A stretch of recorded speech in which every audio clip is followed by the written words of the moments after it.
How many goblins could a goblin gob if a goblin could gob goblins? Hey gang!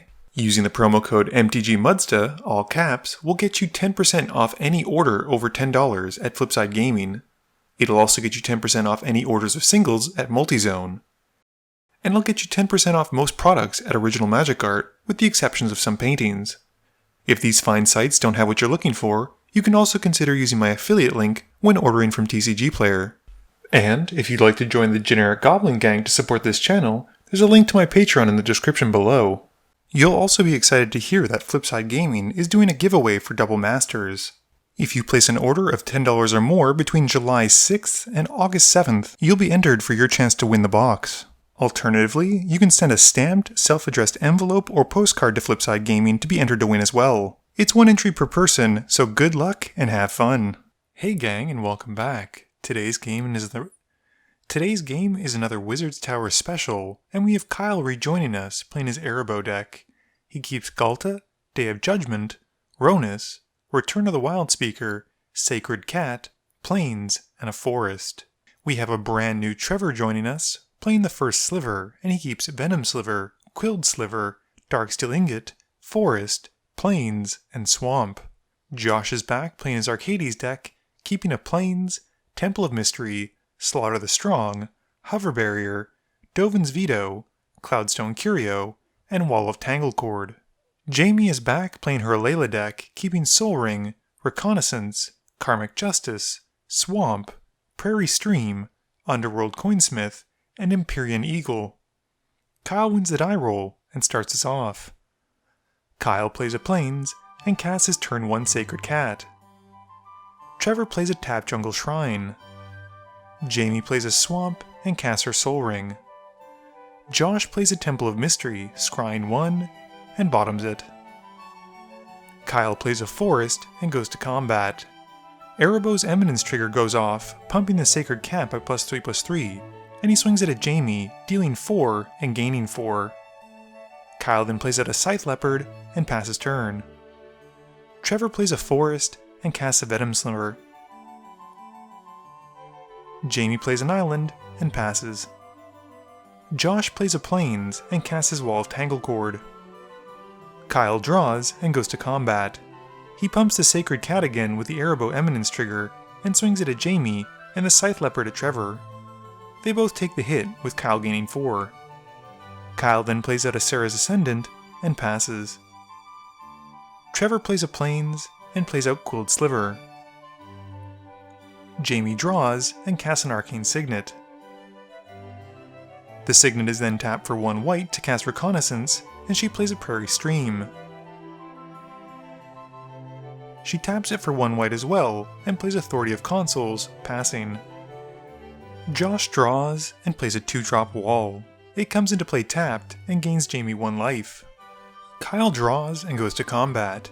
He pumps the Sacred Cat again with the Eminence trigger and swings it at Jamie while the Sarah Ascendant goes at Trevor. Before damage, Trevor is able to tap his Venom Sliver with the Quilled Sliver's ability, dealing 1 point of Death Touch damage to the Ascendant and taking it out. Jamie then isn't so lucky, taking 4, with Kyle gaining 4. In his post-combat main phase, Kyle then plays out a tapped Selfless Spirit, which comes in tapped, and gains Jamie 1 life. Trevor plays a tapped Fortified Village, and then pays 3 for Kadama's Reach. He goes to find a basic for the field, and 1 for hand, passing as he searches. Jamie draws, and plays an Emergence Zone.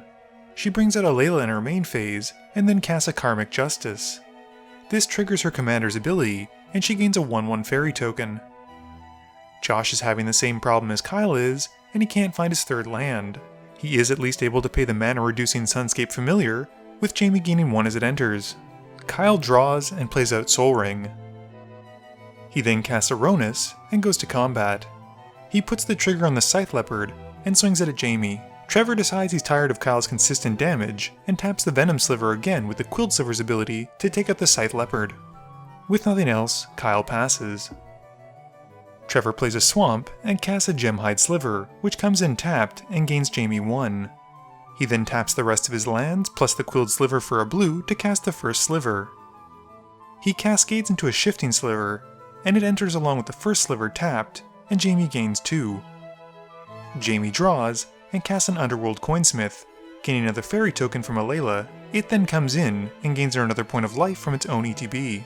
She then frogifies the Shifting Sliver, gaining another fairy token, and passes. Josh draws and doesn't have a land. He casts another wall, with Jamie gaining 1.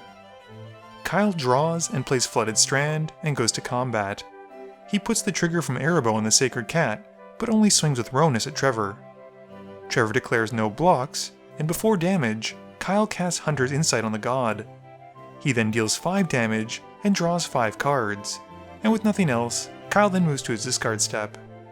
Trevor plays a tap Crumbling Necropolis and pays 6 mana for Constricting Sliver. He cascades, hitting a Quick Sliver, and then cascades again until he hits a 1-drop. It's a Wayfarer's Bauble. The Constricting Sliver then comes in and exiles Ronus. Trevor remembers that slivers have to come in tapped, with Jamie gaining 2 life. Trevor then taps more slivers for more mana, but then decides against it. He instead decides to swing his frog at Jamie, who blocks the fairy token.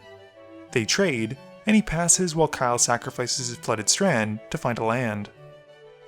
Jamie casts a Spear of Heliod in her main phase, gaining a fairy token from casting it, and then gaining 1 from the Coinsmith as the enchantment enters. Moving to combat, she gets some revenge, hitting Kyle for 6 with 2 of her fairy tokens, and passes turn. Josh draws his 3rd land finally, and plays a forest. He's able to cast Arcades now thanks to the reduction from Sunscape, and it comes in tapped and gains Jamie 1 life. Josh isn't really in much of a position to make enemies at this point with only 3 mana, so he just passes turn. Kyle draws and plays a tap Mosswort Bridge, hiding away a card. With the ability on the stack, Trevor taps some slivers for mana to sacrifice the bauble. Kyle then sacrifices his Selfless Spirit to make his board indestructible, and follows up with Day of Judgment. This resolves and wipes the board except for the Sacred Cat. Ronus then comes back because the Constricting Sliver has been removed, but he's tapped and gains Jamie 1 life. Moving to combat, Arahbo pumps the Sacred Cat, and Kyle hits Trevor for 4 and gains 4. Trevor plays a forest and taps 3 for Darksteel Ingot. He still has enough for the first Sliver, who cascades into a Belligerent Sliver. They both then enter tapped, and Jamie gains 1 life each, and Trevor passes. Jamie draws, recasts her commander, and passes.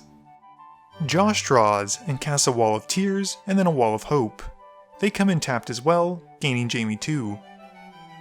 Kyle draws and plays a Plains. He casts a Woodland Bellower and goes to find a non-legendary 3-drop or less green creature.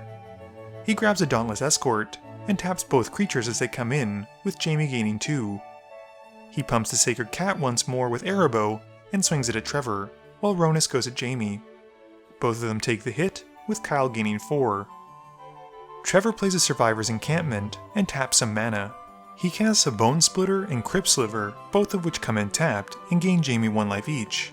He's also supposed to cascade, and he cascades first from the Bone Splitter, hitting a Talon Sliver, and then cascades from that one. That cascades hits him a Striking Sliver. He has no 0-drops, and he then resolves the Crypt Sliver, cascading and going pretty deep. This time he hits a Mind Lash Sliver, and these all then come in at various points, but they're tapped and gain Jamie another 3 life. And I have to say, turning 2 creatures into 5 is a pretty neat trick, Trevor. Moving to combat, Trevor cracks back on Kyle with 9 commander damage to the face, and he passes. Jamie casts an Empyrean Eagle in her main phase, and then a Whisper Silk Cloak. This nets her a fairy token with Alela as she casts it, and she gears up her commander with it. Moving to combat, she hits Kyle for 4 commander damage and gains 4 life, before passing turn. Josh is still stuck on 3 and passes. Kyle untaps and plays a forest. He pumps the Sacred Cat again and goes all out at Trevor. He's got 18 points of damage headed his way, and Trevor blocks Ronus with a Belligerent Sliver, and before taking damage, taps it to give it self-regenerate. Trevor then takes 13, while Kyle gains 4. Kyle is then able to cast Ghalta for only 2 green in his post-combat main phase, which is kinda like a cat. He then plays an actual cat by casting his commander and passing to Trevor. Trevor plays a Swamp for turn and passes.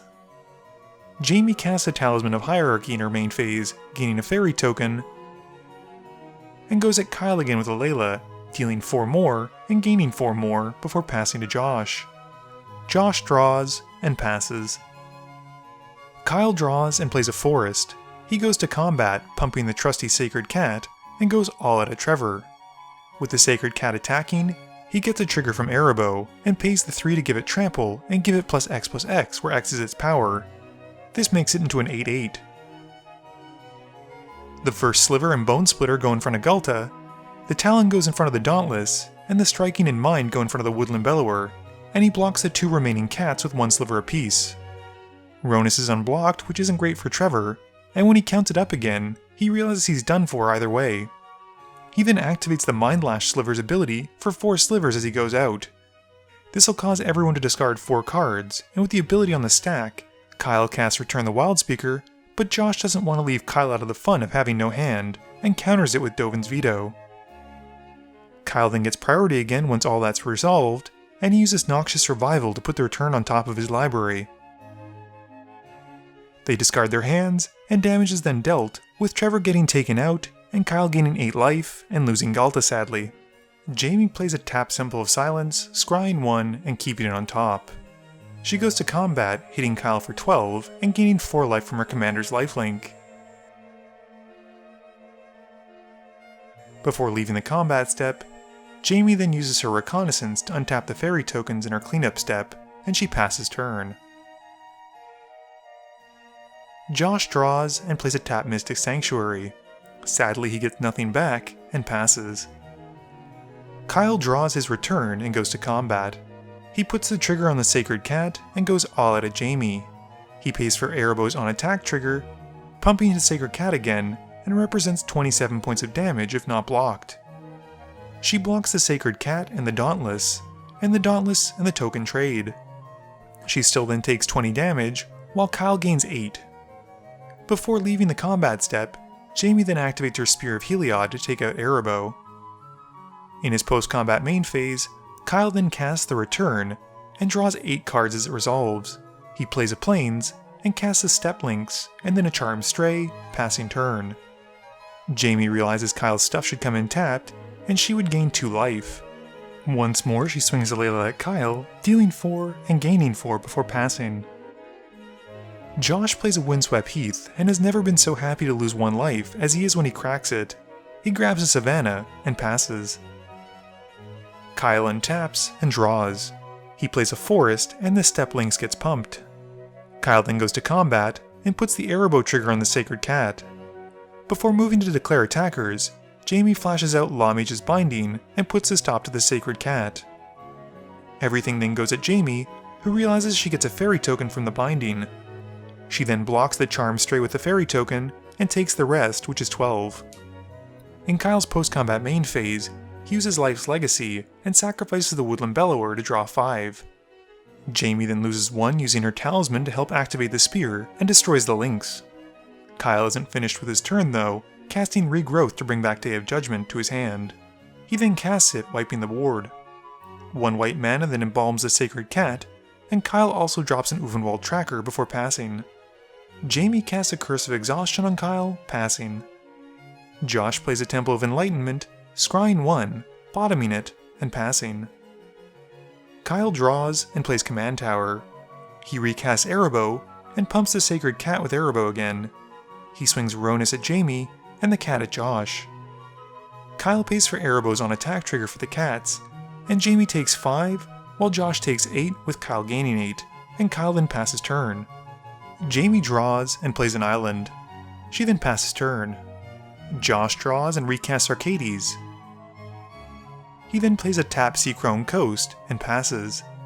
At the end of turn, Kyle has the Uvenwald Tracker make Ronus and Arcades fight. Sadly, Arcades doesn't win. Kyle untaps and draws. He casts Swiftfoot Boots and puts them onto the cat. He then pumps the Sacred Cat with Arahbo's trigger, and with Ronus' ability, and then swings them, which lets him pay 3 again for Erebos' trigger to pump the cat even further. Jamie responds once attackers are declared, sacrificing the Emergence Zone so she can flash in her commander. She blocks Ronus, and takes the rest, with Jamie dropping to 3 life. They then add in Lifelink, with Kyle gaining 12, and Jamie gains 3. Kyle then plays a Rogue's Passage, and passes. Jamie draws and passes. Josh draws and casts Slaughter of the Strong. This forces Kyle to sacrifice Arahbo and Ronus, and Josh passes. Kyle draws and plays a land. He recasts his commander, who isn't cheap at this point, and comes in tapped and gains Jamie 1. Kyle then heads to combat, putting the Arahbo pump trigger onto the Sacred Cat, and swings it at Jamie. He pays for the on-attack trigger, making the cat an 8/8. Sadly, Jamie can't use the spear on the cat because of the boots, and gets taken out while Kyle gains 8. Josh draws and plays an island, passing. Kyle draws and goes to combat. He does the typical Sacred Cat thing, pumping it and doubling its power, and swings it an Arahbo at Josh. Josh moves to save himself with a Cyclonic Rift overloaded, which does save him from this combat step, but Kyle just recasts most of his board in his second main phase. He does add a new Leonin Vanguard to the mix though. Josh draws and casts Wall of Blossoms. He draws as it enters, and plays a Glacial Fortress before passing. Kyle plays a Lost Leon in his main phase, and boots it up. He gives it the Arahbo pump, and the Leonin Vanguard gets +1/+1 and gains him 1 life as they move to combat. He swings all out at Josh, and uses the Arahbo on attack trigger on his 2 cats. Josh responds to the second one, phasing out with Teferi's protection. With the combat step fogged, Kyle then plays Sword of Vengeance, and passes. Josh draws, and scoops it up to Kyle when he realizes what he drew won't save him. Game review time. So I am incredibly impressed with Sacred Cat. It's basically a Serra Ascendant in an Arahbo deck, and even when Kyle did play his own Serra Ascendant, it performed even better, since once the Sacred Cat was removed, Kyle was able to bring it back thanks to the Embalm. I think what helped Kyle, whereas it hindered Trevor and Jamie, was the fact that he wasn't going wide with his strategy. He had a few key creatures out, and that was it. So when he was wiping the board with Day of Judgment, he really wasn't set that far back. I will say though that Trevor made it look really easy building his board back up by casting only 1 or 2 slivers and ending up with 5, and I just love the random nature that Cascade brings when playing this First Sliver. Josh unfortunately seems to have very shy decks when it comes to the games on camera. He wasn't able to get any of his lands out, and as a result, really wasn't a threat until the end of game. Please be sure to tune in every Monday and Thursday at 11 AM Eastern Standard Time for a guaranteed new video. You can also follow me on Twitter at MTGMudsta. You can find me on Facebook at facebook.com/MTGMudsta. And lastly, you can check me out when I stream at twitch.tv/MTGMudsta. This video is brought to you in support by my patrons. If you're looking for a way to help out the channel, please be sure to visit the link below. Thank you all for watching this video, and don't forget, friends are just opponents you haven't eliminated yet.